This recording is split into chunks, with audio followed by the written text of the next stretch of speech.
1 minute. So if you can... Do I have to do anything with this? No. I have this one, and I'm loud enough anyway. Hi everyone, it's great to see you all here, some of you back again. So welcome to the second ArchiTalk. Just before the talk, as the previous session, I appreciate if you can fill out that very short questionnaire, just 2-3 questions. Your feedbacks are pretty valuable for us, so if you can please do that and leave that on that little plate. It used to be there. Maybe on one of those chairs for me, that would be great. I don't think I need to introduce Peter, but just maybe for those guys who wouldn't know Hassel or Peter Lee, I think we all, actually, not just students, all our staff and students would really love to hear what Peter presents for us today. Thank you, Peter. All yours. Thank you. Thanks, Parisa. Thank you so much. Right, well, thanks. Good afternoon. Thanks for turning up. I was asked if I would give a talk, and I was thinking about what it could be about. We could talk about our work, which we often do. But I'm on the advisory committee, and we were working through a number of things that we thought would be useful to students. And one of them is the future of architecture and where that will end up. So I've put something together around that. It's a bit harder to talk about that than just talking about our work. But I'm very interested in this topic, and you'll see from where I've been, it's part of what I've spent my life sorting out. How do we get rid of the... Sorry. Oh, geez, thanks. Okay, so if we're thinking about what the future architect is and where architecture ends up, we need to understand what's occurring in industries. And I've been lucky enough to go to Harvard Business School the last few years, and a lot of the discussion there is about disruption. And some of the examples we've been given in some areas there, the guys who were analysts in the past, one of the companies, I won't say who it was, but they had 2,000 analysts. These were the highest paid graduates in the world. They went through 30 interviews to get a job in this place. They were highest paid, really hardly worked, but they were on massive funds, millions of dollars straight away, straight out of uni. There were 2,000 in that group. Now there's 4 people that run the computers in that area. So none of those jobs exist, and they were the highest paid graduate jobs in the world. So that's the sort of change that keeps happening, and we need to be aware of it. Shouldn't be scared about disruption and things, but you should understand what the changes in technology will mean for all of us. So you just need to think about some of those things that happen. The stupidest one in there is Kodak, who invented the digital camera, then kept selling film because they made more money, and then they went broke. They were one of the biggest companies in the world, and as soon as the iPhone came out, they were gone. The only company that's really done well in disrupting itself is Apple. So they kept disrupting themselves before someone else did, and that's why it's the biggest company in the world and led really cleverly. None of us know what the future changes are. We can't see the future coming, but being oblivious to it is dangerous. We really need to be aware of the changes that happen and keep ourselves on our toes about what happens in the future. So I'll talk today about what I think is going to happen, but none of us know.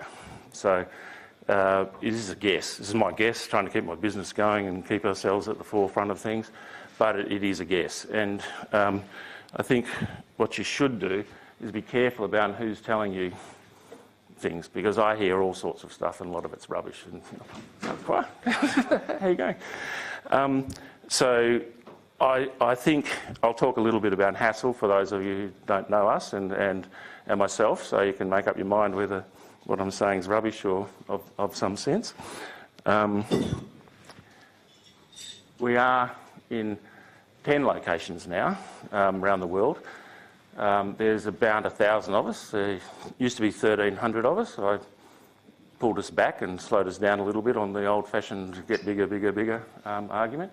But we are well placed and well established in all of those locations. The thing that is different about us is that we're a mixture of architects, landscape architects, interior designers and town planners. We collaborate brilliantly because we're all in business together. Our board's made up of a mixture of people from different disciplines, and it is different than they're the design disciplines.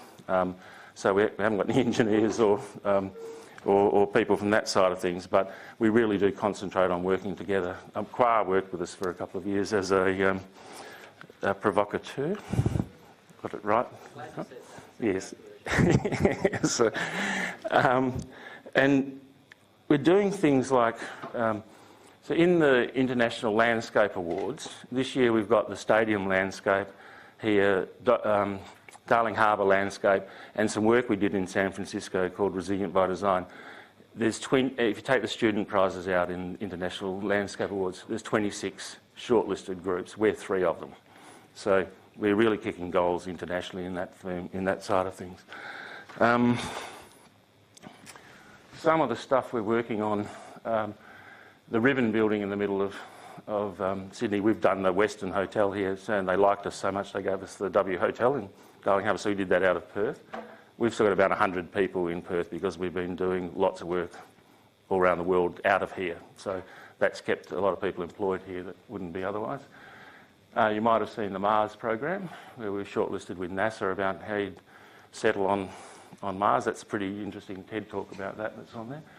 Resilient by Design in San Francisco, we were one of 10 chosen to work out what happens if the sea level rises in San Francisco. And we've got a lecture happening with the people from that in our office today that was really thinking about the future. We know in Shanghai, they've already raised the bund by 3 metres in case sea level rises for 80 kilometres around Shanghai. So, and we're doing some of the work on the bund landscape. New cities in Ningbo, working on the Silk Road. We've just won Panda Land, great name. But anyway, so Chengdu is where the pandas are in China, and we've won the international competition for how we reinforce that, the whole city in terms around the panda. Sky Central in London won the best large-scale interior in Europe last year. 2 years before, we won the best interior in Europe for Rio fit out in St James Square. So we are doing work in all those sort of locations, and some great work in cities in Australia. In Perth, you'll know a number of our projects. So, Fiona Stanley, a great project, I believe, Brookfield Place, Stadium, Midland Hospital, Waterbank, 140 William Street, Crown Towers and Crown. Brookfield Place, again, in terms of the public realm and heritage buildings. The railway stations at the stadium. We've just won we're doing the underground railway stations in Melbourne, and we've just won the underground railway stations in Brisbane, so Cross River Rail. So we're doing lots of rail work all around the world, in fact, but they're the 2 biggest projects in Australia. The 3 Points Bridge would be great. We're working on a museum with OMA in a 50-50 partnership, and there's lots of master planning work that's been done around Perth. So you know of our work, but just so you're aware. And in the last 8 years, we've won the George Temple Poole Award for the best architecture project in West Australia. The reason I'm mentioning it is there's a commercial office building, a hospital, a school, and a stadium. So we're doing something right because they're very different projects with different people working through it. So there's something about what we do that is different than others, I think. So that's the CV for Hassel. For me, currently, so Hassel has 6 directors and a managing director that are elected. I'm one of those. That covers the whole world. Been doing that since 2004. Before that, we saved Spowers, which is the second oldest architecture practice in Australia, established in Melbourne in 1896. So that still exists, but I owned about half of it and sold out, merged it what I owned into Hassel back in 2004. Before that, Putty Lee was a large practice that I was part of here. And right back 3 years after I graduated, I was the director of BPA. BPA actually, and I'll talk about what systems and what technology we had in place. We went from Perth, Sydney, Melbourne, Brisbane, Auckland and San Francisco with no mobile phones, no internet, no personal computers, those sorts of things. So it didn't work out that well, but it was a great learning curve. That's me first week at Wait, so here in the resource centre, which used to be here. This room, I think. So someone found that and sent it around. So there's been a bit of disruption on my body in the last long time. Yep. But back then, everything was hand drawn. It was on tracing paper. You used to draw in pencil, and it had to be dark enough that you'd be able to put it through a machine to print it out, or in ink, and you had to scratch the ink out if you made a change. It was so backward. You probably don't even know what a fax machine is. There was no fax machines, no internet, no mobile phones, no personal computers, nothing. So it's in my life, and Greg Howlett's, and there's a big group of us that came through here at the same time. There's been so many changes. That's disrupted the whole industry. Cameron Chisholm was around back then, but none of the other big firms that were around then exist anymore. So there's been massive change in my working life. That's a bit of a summary about the changes that I've seen happening, and they're pretty big things. For me, when I started, to be an architect, you needed to come from a wealthy family, go to the right school. I went to John Forrest, I learned how to fight. It was unusual. So for me, the disruption of this has been an enabler. So for me, it's been a great thing. It's changed my life, and I'm not scared of those things. And we were really early adopters with everything. I remember we bought 3 GDS computers for $150,000. Like they're the dumbest things, and you had to find really expensive people to run it. That was when a house was valued at $44,000. So it's like paying $1.5 million for 3 old, not even Macintoshes, right?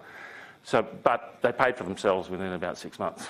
So we were early adopters, always have been, still are. So I think it's important to not be scared of these things. And for me, as I said, we've been an enabler for me, and will be for you. But you need to really be understanding that things happen. I've been lucky enough to go to special training weeks for older men and a few women at Harvard. It's a CEO course for the last 5 years. It's wonderful. It's from the CEO group, and that's why they're nearly all men, which is a bit of a shame, but it's people who've run big corporations and things like that. I've been lucky enough to go there. All the talk has been about disruption. Clay Christensen, who's the man who's written all the books on disruption, is a genius lecturer. He scared the hell out of me the first year I went, but they're the sort of levels of lecturers that you get. The other thing, which is useful for us as creative thinkers, is that the creative thinking side of things is the other thing that they talk about. They're all jealous about the way we think because we're a bit immune. Analysts, computers will identify a problem and do that and get to an answer really quickly. The analysts, that's all they were doing, just slowly. We throw ideas out, we do things differently. So many people are interested in the way we think, there's so much being written about it, that's a really important thing for us. And it's discussed at high levels at Harvard, constantly, people trying to understand the way creative thinking works. So what's changing now? Artificial intelligence. I assume you guys know more about that than I do. It's a fair way off. So some of the lecturers at Harvard, David Yoffe's been a director of Intel for 30 years. They're great people that come and talk about these things. It's a fair way off. It's interesting that like Gates, Jobs, Stephen Hawkins, Elon Musk are all scared of it. That they think artificial intelligence, when it happens, is quite, it's a long way off, but it is a little bit unknown to us. So that is coming, we see bits of it, but where we're really at now is machine learning. And machine learning is pretty spectacular. I had an operation on my knee. It was done by a robot. I don't know whether it was Revit or not, but anyway, the surgeon did the operation in BIM 7 times, luckily. If he'd had a bad night, he might have taken 14, but he does an operation until it's right, and then the computer and the robot actually undertake the operation. So I went from being, don't have this done, to this is a great thing to do. If you think about radiologists, you put 300 or 400 X-rays in there and they get diagnosed, the computer's going to do a better job for a long time. There's lots of jobs that are under threat where it's getting the same thing done every time is what you need to do, which is not necessarily what we do, but some people do, but we try not to. But that's all here. So you guys, I'll skim through this because why? It's because the amount of computer power and the amount of data has never been anything like it is now, and massively. These figures, this is a couple of years old, and it's the same story happening. So, 93 quadrillion floating point property. There's the power of what's out there and the power of that things can happen compared to where they were. Amazing. This is 2 years old. 90% of the world's data was created in the last 2 years, 2 years ago. That's valid still. So on top of that, there's been so much more created that I was looking for an updated position on that, and it's the same. So in the last 2 years, after that, 90%, including of that, has occurred. Now, there are some things that are already happening in our industry. Jen Carlisle, Flux is a thing Google spent quite a bit of money on. They've had about 80 people working on doing what we do. So it actually put into the system, and this is in 2014, and it hasn't actually taken off. So it scared the crap out of Greg Howlett and Ross Donaldson and myself at the time, but it hasn't sort of clicked. But they put a program together that would look at all the design rules of a place, doing office buildings, and come up with the different options that you can do there. Arup put the input in. So it wasn't, you'd move the core, you'd change things around, it would work out how many lifts, what scale lifts, where the air conditioning goes, where the ducts go, where the lights go on a standard platform, and working drawings, that's about 6 months worth of work, would be done in 20 minutes. So in those, that exists, right? I was really worried about that. The automation side of it is pretty scary. It hasn't necessarily taken off. Willow is taking off. That's digital twinning. That's owned by someone I mentored, and he actually went and spoke to Flux. I said to him, no architect would ever go and talk to Flux, but you're not, so maybe you would. His company was the outsourcing people. Well, I've been using outsourcing for 30 years. We used to set people up in our own office, but outsourced Fiona Stanley Hospital in Brookfield Place. Then he started his own business, and I gave him the first bit of work. So he's doing really well. He's moving to Seattle. Microsoft are going to invest in his company, and that exists. Willow do that. They're doing a whole lot of work with Brookfield. It's about a computer double. So anytime anything happens in the building, it gets recorded. So you know when the light was changed or broke down. I've put him on to Brookfield about the stadium. They have to manage the stadium for 27 years. So that twinning, knowing when anything's done, is a really clever thing. He's taken it to Germany, and on part of the German rail system, they've got like an Uber thing. So anything happens in the rail system, the system contacts the nearest person who is qualified to fix that problem. They've got agreed rates and everything. They go and fix it as quickly as possible to keep the downsiding down, record all of that. So it's like Ubering of tradesmen or something, but on the rail. So it's already jumping to that level of things. Now, that grew out of someone who was outsourcing, because we've got to go and win jobs. We've got to go and get the money in. 1 out of 10 happens. We're doing all that stuff. These guys are just documenting. So every time they give a price, the job's going to happen, and it happens. They keep going. So that's standard disruption. Josh is a mate, and I'm really happy for him, but that stuff's happening out there. We should figure out how we can be part of it as the architects amongst us in that side. But these things are already happening. So what are Hassel doing? So we're all looking at these sorts of problems where some of us are investigating, looking, trying to... In Hassel, I'm in charge of differentiation and innovation, client work, and working out what's happening with disruption. I'm the oldest by a long shot on the board, but our board's in their 40s, most of them. But I'm the one that's dealing with this because I've always been trying to deal with it, so it's in my makeup. It's important to keep right on top of it. So I came back after finding out about Flux and listening to the discussions, and we closed 5 offices, and we closed 3 in China, Cardiff, which didn't make any sense anyway, and Bangkok, but our revenue didn't go down. So, and it wasn't about getting rid of people, it was about being more agile, because the stories were you grow so big you can't change the ship and that sort of stuff. So that was the idea behind that. So I'm like a genius because we make more profit. We're clearly not paying 300 people and having the same income works that way. But the other thing that happened is we lifted our game about the projects we were winning. We used to come second in China, and now we come first on everything. So the other thing we did is focusing on experience architecture. And I know Ross Donaldson there's not many people that have been focused on this. Ross went for big data, it was big bet, big data, but trying to make sure that we fitted into that Woods Bagot fit into that argument. At Hassel I said, no, I want to concentrate on the individual's experience of places and understand where we're going with that.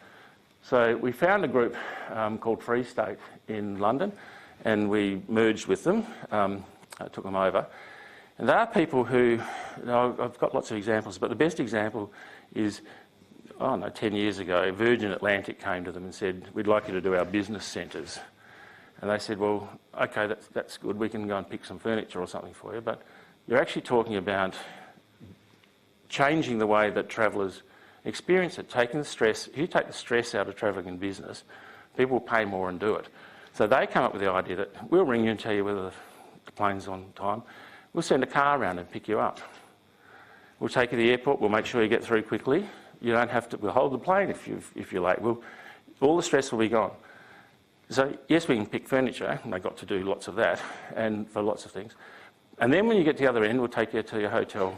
Now, there's a number of, if I get to fly business, it's always with one of those carriers, because there's Emirates do it, and there's a few others. But that was about the experience of wanting to say our business class is really valuable. It's not about the built product. And one of the problems with, I think, the way lots of us think and the way we market is all about marketing to other architects and marketing about the look of a building or something. To future-proof ourselves, to make ourselves valuable, I think we need to be talking about people's experiences and opening our minds up. I've got a few examples at the end about thinking big. But they were the sort of things that we did. And I said, anything, because I was so scared, with anything that's commoditised, don't do it. So we've been concentrating on creative, complex and urban design. You can see some of the stuff that we've done, concentrating on those.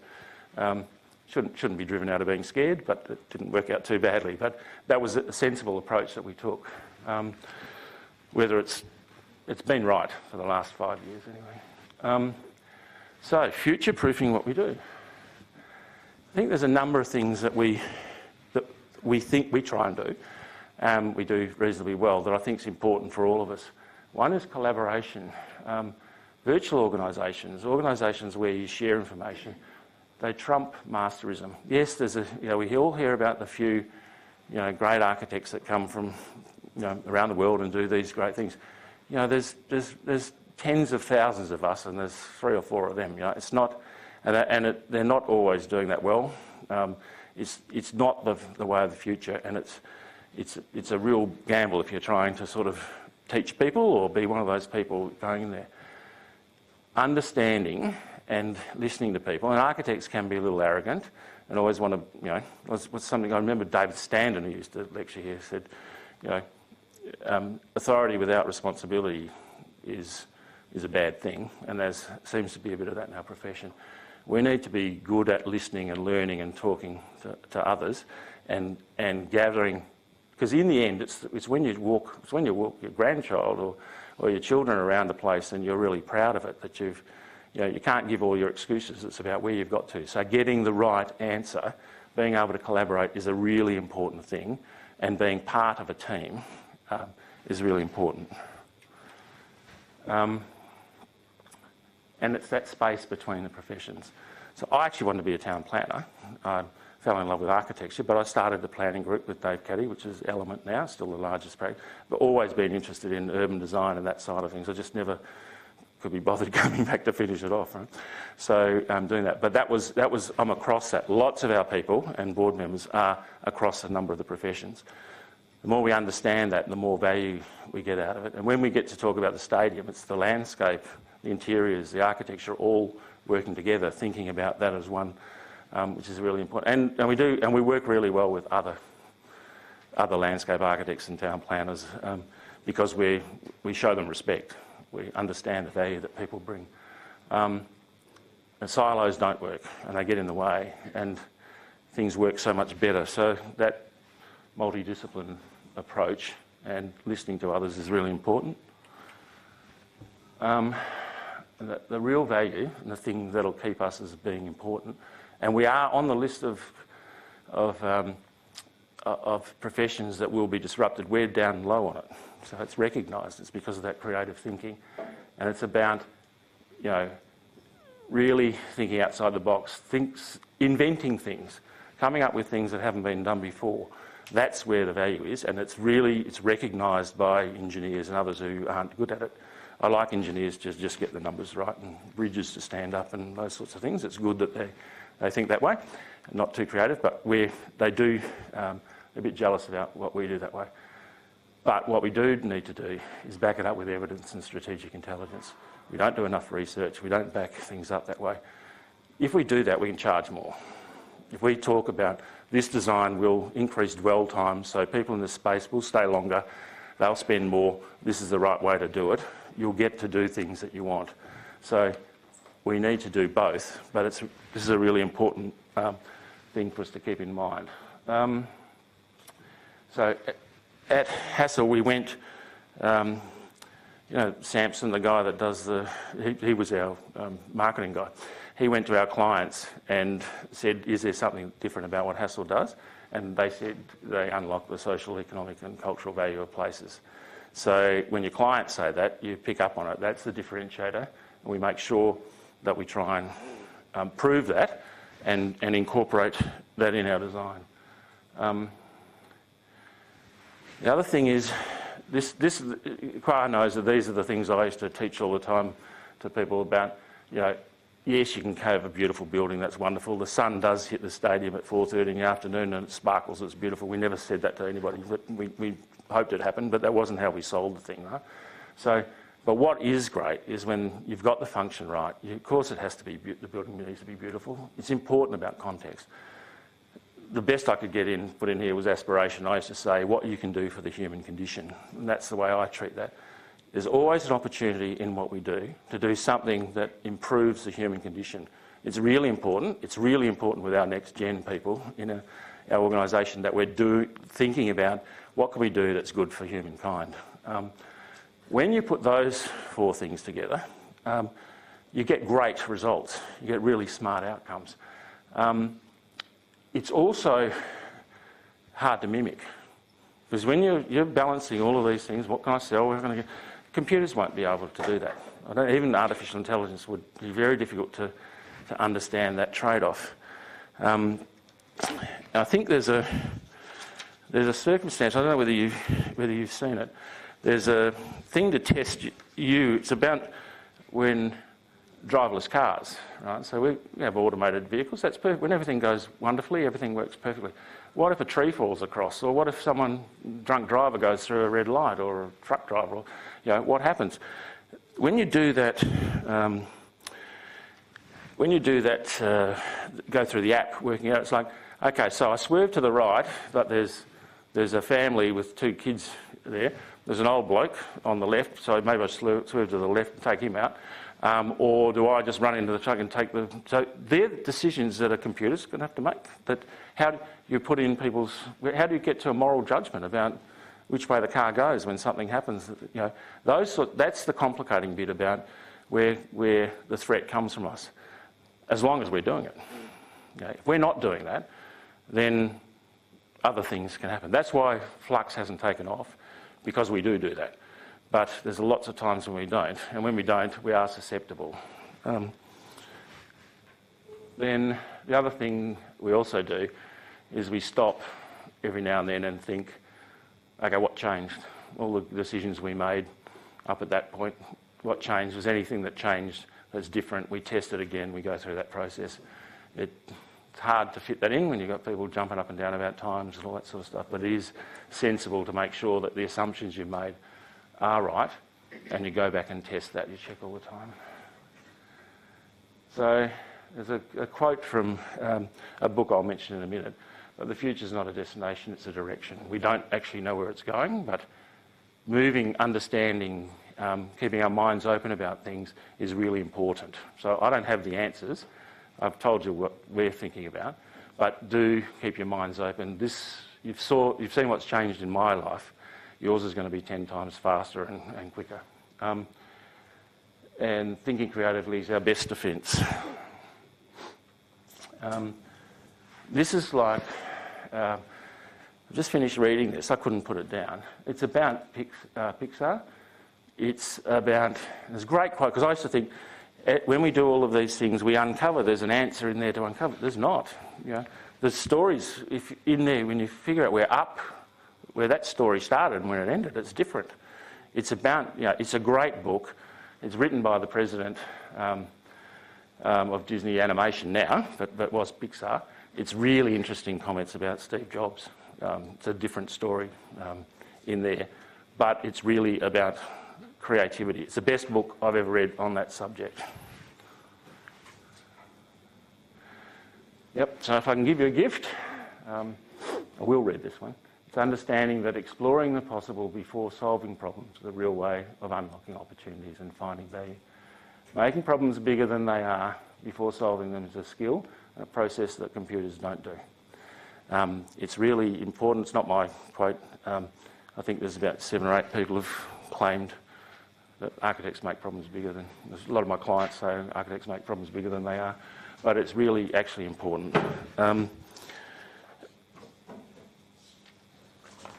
What I want to do now is just show you some, show you a few projects to try and reinforce things that have come out of our process that we didn't think would happen in the first place. So, right. So this is a train storage depot next to Changi Airport. We were asked to. This is the ERL, East Regional Line.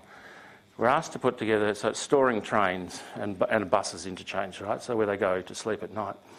They came to us and talked about it, and there was going to be 3 of them. And the issue in Singapore is all about land. They have to keep reclaiming land. They knock down mountains in Malaysia, come and dump it in the ocean. It's not good for anybody. It's not a smart thing. So we said the real issue here, there's your brief, that's fine. We actually think there's a bigger problem here. You're going to have to build 3 depots. What if they're trains, they're really big, they're heavy. What if we put them on top of each other? There's 3 transport depots on top of each other for different lines. It's next to Changi Airport. It's saved 44 hectares. It's 108 acres, I think, of land that we saved that you didn't have to rip mountain off and dump into the ocean to do. It's a $5 billion or $6.2 billion Singapore. It's actually now about $6.2 billion Australian now, but a project. It's 577,000 square metres. Brookfield Place is 87,000 square metres. This is the biggest project in Asia. It's that sort of stuff, right? But it's saved at 44 hectares. It cost about $1 billion extra to do that. The land's worth $3 billion. Right? So that's a big picture. The best example, so I put it first. But you're thinking out of the box. This is a different way of thinking, and the value that's added, and the environment saving and the sustainability options are so brilliant in doing that, that they gave us another one. So we've done 2 of them. So 6 stations in Singapore have turned into 2. So that's the Geelong one. So that sort of thinking no one had thought of. And the buses are on 8 levels as well. So same thing. Darling Harbour, we've just finished that. We did all the landscape and we did the architecture with Populous. We had a principals conference, 100 of us last week in the convention centre. It's pretty spectacular. What we did was put the exhibition buildings on 2 levels. And you should see I had a picture of the structure, it was a bit boring, but it's amazing. 17-storey clear space, massive spans. So it was very expensive. But it meant that we could put the streets links back in. So the exhibition building there was a great building Cox had done back in the 80s, but it just blocked Darling Harbour off from one side. So we're actually able to fit an entertainment centre, the exhibition centre and the convention centre all in and get the links back into the streets. So it's a really good outcome. It's fantastic. It's working really well. That idea, though, of why don't you put an exhibition centre on too, and then servicing underneath, right? So that was thought to be pretty smart. So the State Planning Commission came to us and talked about the exhibition building we've got down there and said, what could you do if you used the same concept that you came up in Darling Harbour? So that's work that we've done. It's a bit secret, but not anymore. It hasn't been endorsed by the government, but it was a really smart idea. So that rather than where the roads are and the service dock facing the river, that's twice as big as Elizabeth Quay.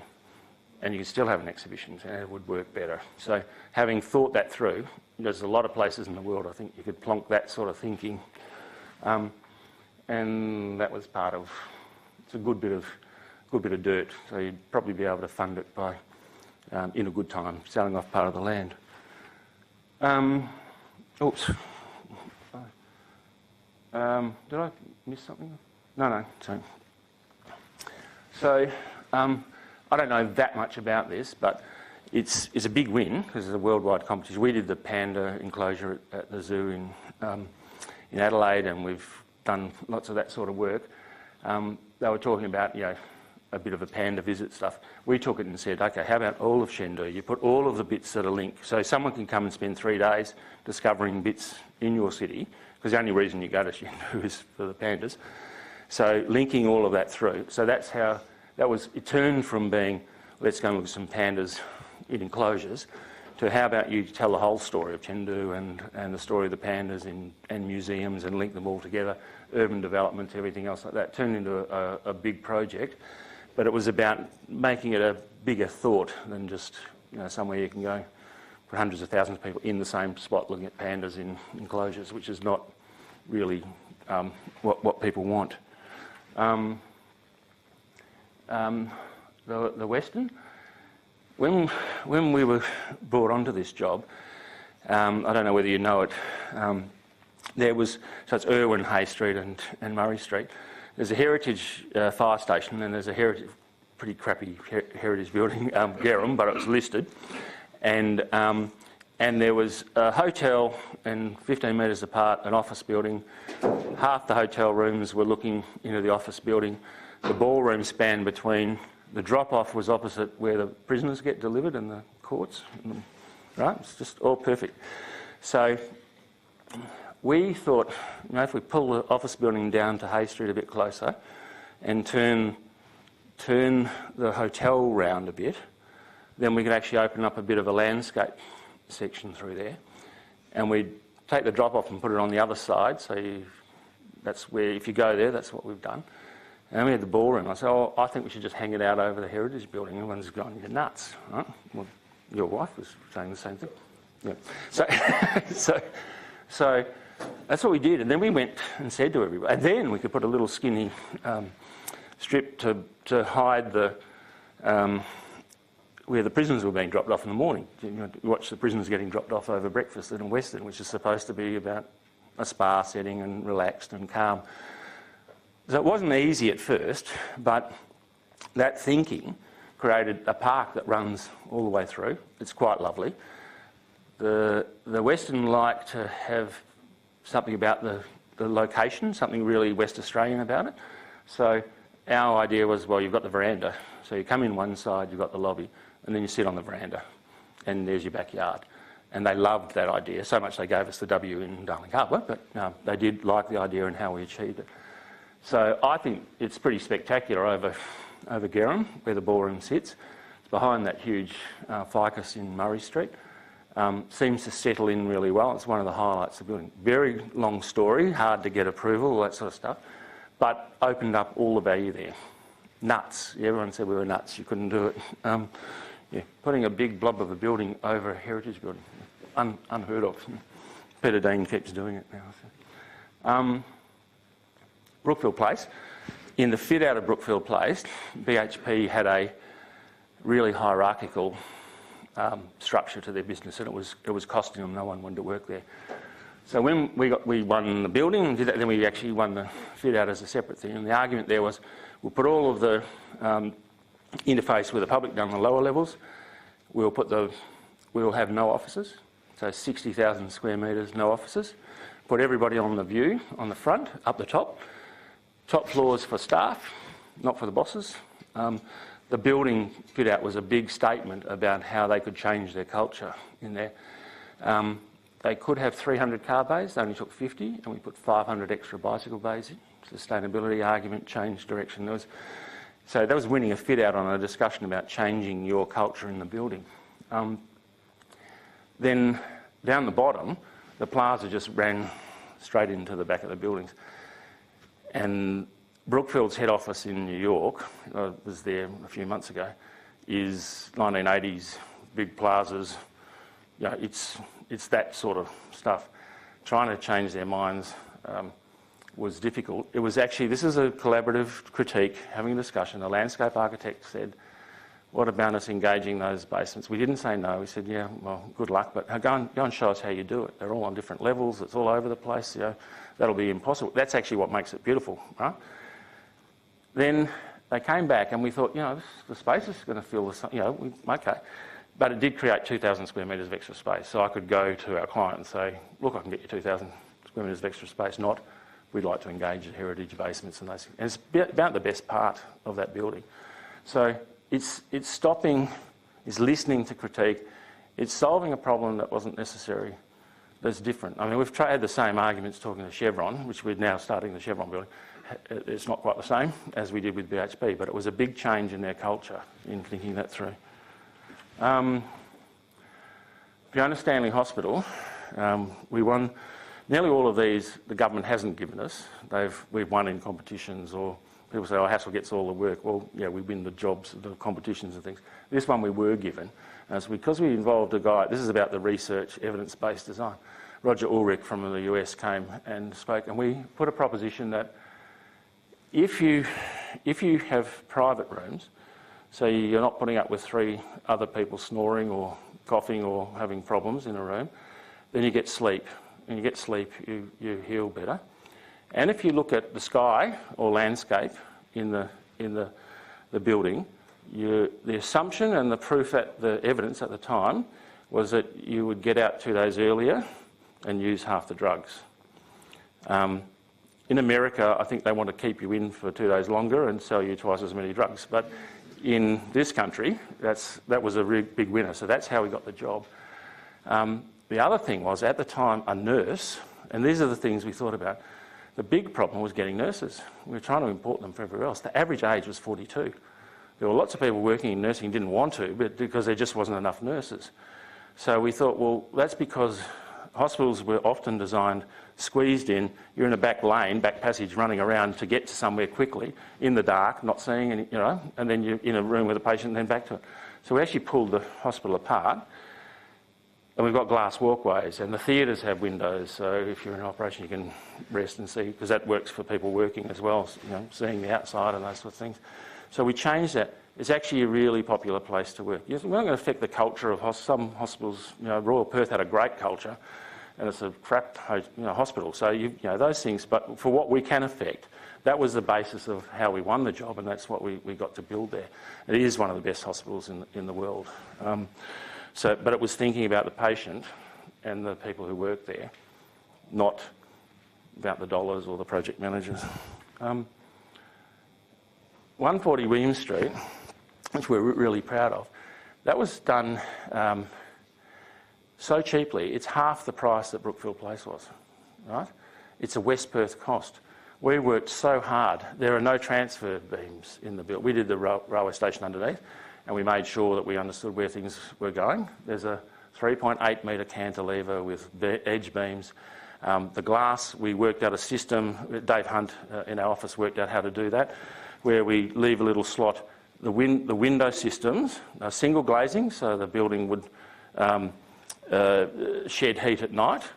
You can't do that now, but that was actually an innovation point back at the time. It was 1 point off 6 star at that price. We heavily shaded the western facade and put winter gardens in there. And those facades would come, they're put on the ground, put the outside, there's lots of separate layers of sheetings and sun shading and all that sort of stuff.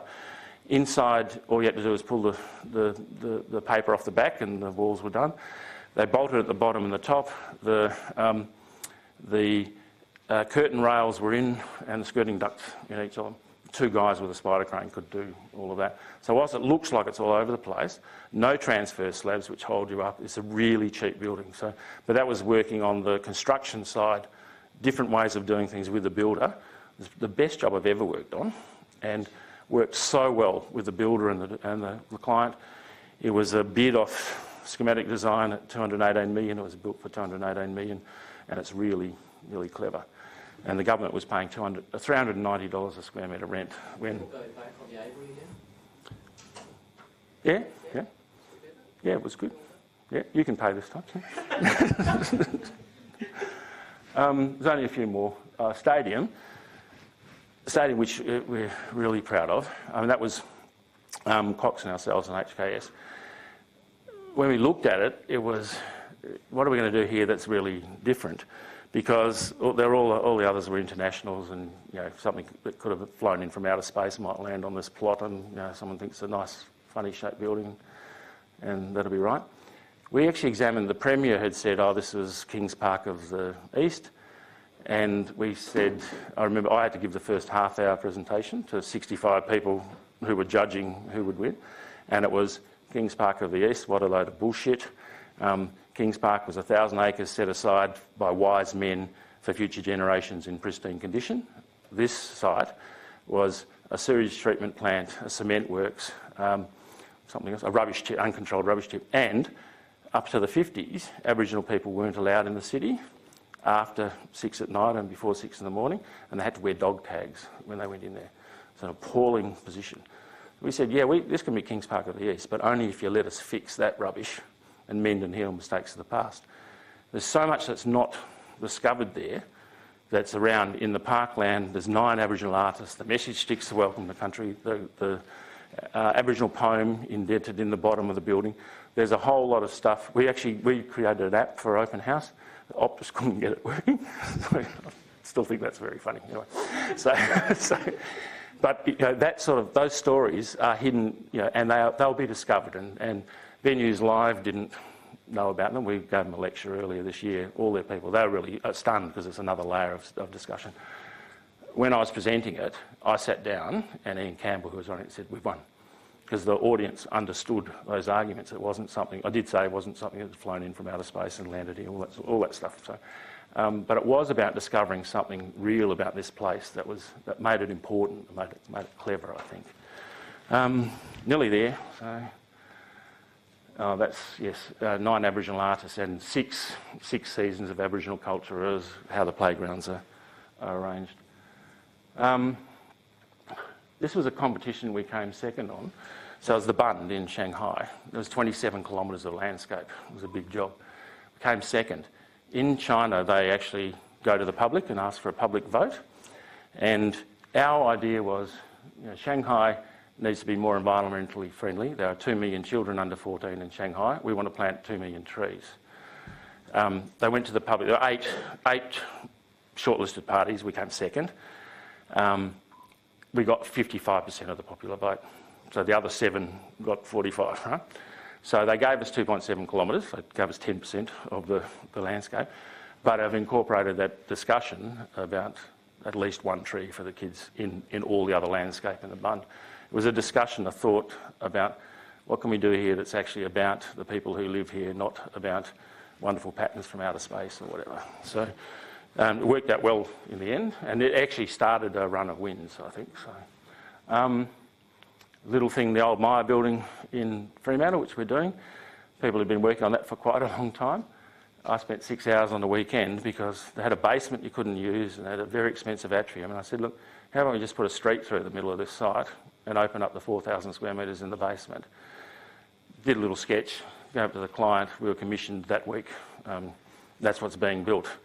It was 4,000 square metres. You know, there's a commercial reality here, but it's just how about we think about this a bit differently than has been. I mean, that's it's going to be good for Fremantle. It's not. There's a few public servants in cardigans that bring their own lunch, so it's not going to be a boom for the place, but there'll be a lot more people there. And this is SA Water. The client behind this, Peter Ward, we actually stole as our HR person after doing this job. They couldn't attract anybody. It was considered an old stodgy engineering place, the SA Water. And it was his idea. He came to us. He said, oh, how can I attract people? So we said, why don't you do 6 stars? One of the first 6-star buildings. We actually changed the legislation in South Australia so you could black mine water. It's got everything. And it's SA Water, so they could change it. So that was useful. It's like their water corp. And then we put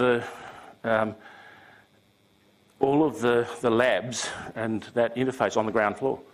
And then they can bring students in and kids can come in and do experiments and they can see what happens there. It's on a major square next to the law courts that we did as well over here. And you know, they couldn't get 10 people applying for the 20 jobs a year. You get 400 plus still. So we used the building to relaunch SA Water as a really interesting leading place. And that client ended up being our HR guy for a few years. So it was really clever about thinking a problem that they solved through the building. I think that one, that's stealing my idea from the Western. So, but the idea of we're trying to fit those big galleries in. The one underground hasn't been built, but we actually built one underground and one in the air, and then put a great circulation pattern through what was happening there. So that then created this huge space. And we're taking people on tours at the moment. It's amazing. It really is fantastic, that building. I think it really enhances the heritage building. It's actually sitting quite well. The Heritage Council, after Brookfield Place and 140 and the West, let us do lots of things that other people might not get away with because they trust where we're coming from. But I think that's a great outcome on that building. So timing's pretty good. Reorganising our strengths to prosper. That's the story I'm trying to tell here. We can do things, we are in a spot where we can defend our profession where lots of others can't. We do need to think. It's not that hard. It's quite exciting, these things. So I'll finish there, but hopefully I haven't bored you too much.